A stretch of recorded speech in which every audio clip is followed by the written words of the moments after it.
आज हम एक्सपेक्ट कर रहे थे, होना तो ये चाहिए थे कि जुमे के दिन जो इजलास हुआ उसमें गवर्नमेंट की तरफ से पॉलिसी बयान आता, वजीर दाखिला यहां पे खड़े होकर अवामी नुमाइंदों के सामने जो है वो पॉलिसी बयान देते, उस पर फिर अरकान जो है वो अपना इजहार करते, अपने ख्यालात का इजहार करते, कोई तजावीज़ आती। हालत ये है जनाब स्पीकर इस वक्त के मुल्क में मीडिया के बिल्कुल ब्लैकआउट और सारा मुल्क अफवाहों के जो है वो जद में है, किसी को कुछ पता नहीं क्या हो रहा है। और वजीर दाखिला ने जो आकर बयान दिया है वो आपके सामने, मैं समझता हूं वो इस ईवान की तौहीन करके चले गए हैं। अगर वजीर आजम ने 4:30 बजे तकरीर करनी है तो वजीर आजम ने यहां आकर करनी चाहिए थी तकरीर। He is responsible to this house. जनाब स्पीकर, ये क्या कहा है वजीर दाखिला ने कि आपने मुझे बुलाया और मैं आ गया? जनाब स्पीकर, इस वक्त हालत यह है पूरे मुल्क में कि हुकूमत की नाअहली की वजह से, नाकामी की वजह से, ना तजर्बाकारी की वजह से भाई भाई के साथ लड़ रहा है और मुल्क को हम एक ऐसी सिमत लेके जा रहे हैं जो बहुत खौफनाक है। क्या इनकी अकल में यह बात नहीं आ रही? ये यहां अपनी सियासत जो है वो उस पर बात करने चाहते हैं, एक दूसरे पर जिम्मेदारी डाल रहे हैं। वजीर दाखिला कहता है कि कादरी साहब बयान देंगे। कमाल है। ये हम सब का मुल्क है और हम सब जो यहां बैठे हुए हैं हम सब गुलामान रसूल हैं, रसूल मकबूल सल्लल्लाहु अलैहि वसल्लम की अकीदतमंद बैठे हुए हैं।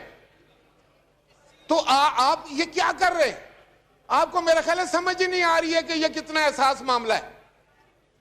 इस वक्त जो कुछ मुल्क में हो रहा है, ये वजीर दाखिला के घर के सामने इस वक्त जो हो रहा है वो आप पता कराएं क्या हो रहा है। तो ये क्या होने जा रहा है इस मुल्क में? अगर हम सब गुलामान रसूल हैं, अगर हुकूमत इतनी बड़ी दावेदार है, अगर आए दिन आप उधर खड़े होकर वजीर भी और वजीर आजम जो है वो रियासत मदीना की बात करते हैं, तो क्या रियासत मदीना में ऐसे होता है? क्या हुकूमत अपने होशोआस खो बैठी है? क्या इनका सब्र खत्म हो गया है? जनाब स्पीकर, मैं आपको बताना चाह रहा था, मैं कोई ये तारीफ नहीं करना चाहता अपनी। आपको याद है कि मैं वजीर आजम था तो डेनमार्क में खाके बने थे, तौहीन रसालत का एक मामला आया था। क्या हमने लोगों को गोलियां मारी थी? क्या हमने लोगों की लाशें गिराई थी? हमने उस वक्त यौम इश्क रसूल मनाया था और पूरी दुनिया पर वाज़िया कर दिया था कि रसूल मकबूल सल्लल्लाहु अलैहि वसल्लम की अजमत से बढ़कर, इज्जत से बढ़कर हमारे नजदीक कोई बड़ी बात, कोई और चीज नहीं हो सकती। लेकिन आप लोग जिस समत जा रहे हैं वो खतरनाक समत, वो मेरे मुल्क के लिए और आपके मुल्क के लिए खतरनाक। आप जो बो रहे हैं आपको भी काटना पड़ेगा और इस मुल्क को भी काटना पड़ेगा। हुकूमत वक्त का तो ये फरीजा होता है कि वो दिलों को जोड़े और वो तो ऐसे हालात पैदा ही ना होने दे। आपने क्या एग्रीमेंट किया है? क्या आप ईवान में लेकर आए थे? किसने आपको इख्तियार दिया है कि आप एग्रीमेंट करें जाकर? अगर आपने कोई एग्रीमेंट किया है जिसका मुझे नहीं पता, मीडिया पर वो नहीं आ रहा कि क्या एग्रीमेंट, हाउस के अंदर वो नहीं आ रहा क्या एग्रीमेंट, और आप एक रेजोल्यूशन लेकर आ जाते हैं कि हम सारे जो हैं वो गुलामान रसूल हैं। बिल्कुल इसमें कोई शक नहीं। उस अजीम हस्ती के तकद्दुस पे हम सब कुर्बान हैं, आप भी, हम भी सब। लेकिन बतौर हुकूमत आप अपनी जिम्मेदारी में मुकम्मल फेल हो चुके। आपको पता ही नहीं कि आप क्या कर रहे हैं।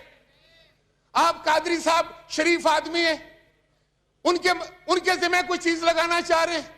मेरे भी वो वजीर रहे हैं मजहबी अमूर के, मैं जानता हूं उनको बहुत अच्छे से। आप अपनी जिम्मेदारियों से मत भागे। आज वजीर आजम को यहां होना चाहिए था। आप वैसे तो टेलीविजन पे बैठ के बड़े लंबे लंबे बातें करते हैं, आपके जो आपने आगे तर्जमान रखे हुए हैं, गज गज उनकी जबानें। याद रखें, आप इस मुल्क के साथ दुश्मनी कर रहे हैं, नफरतें फैला रहे हैं। आप इस मुल्क में, आप इस मुल्क को तकसीम कर रहे हैं। आपने हमारा ये माशरा खत्म कर दिया, इसकी इक़्तिदार को खत्म कर दिए। आपने हर वो काम किया है जिसमें नफरत का इजहार हो। आपने हर काम वो किया है जिससे तज़ीक का इजहार हो। कोई एक दूसरे की इज्जत नहीं करते। आप रसूल मकबूल सल्लल्लाहु अलैहि वसल्लम के मामलात को आप इस तरह टैकल करेंगे? इस्लामी मुल्क में आप इस तरह बात करेंगे? कभी आप कहते हैं हम ये कर देंगे, कभी आप कहते हैं वो कर देंगे। लेकिन मैं आपको ये बताने जा रहा हूं जनाब स्पीकर, आपकी वसातत से हुकूमत मुकम्मल तौर पर इसकी जिम्मेदार है। ये जितनी भी जो कुछ भी हो रहा है इस वक्त मुल्क में, क्या आपको पता है क्या हो रहा है? क्या मुझे पता है? क्या किसी और ऑनरेबल मेंबर को पता है? टेलीविजन पर हम कुछ चीज देख रहे हैं, अखबारात पर देख रहे हैं। कहां है आपके बड़े बड़े दावे कि आप मीडिया की आजादी पर यकीन रखने वाले लोग? आपसे ज्यादा फाशिस्ट हुकूमत तो आई नहीं। Thank you, thank you. मैंने तो नहीं सुनी। जनाब स्पीकर, मैं आपकी वसातत से इनको ये बताने जा रहा हूं कि जो ये कर रहे हैं, they are playing with the fire. ये बड़ा एहसास मामला है, बड़ा सेंसिटिव मामला है और आप जिम्मेदारी से जान नहीं छुड़ा सकते। आज यहां वजीर आजम को होना चाहिए था, अगर वो नहीं तो वजीर दाखिला ने क्या बयान दिया आपके सामने? जनाब स्पीकर, आप रूलिंग दे, क्या उसने कोई पॉलिसी बयान दी है?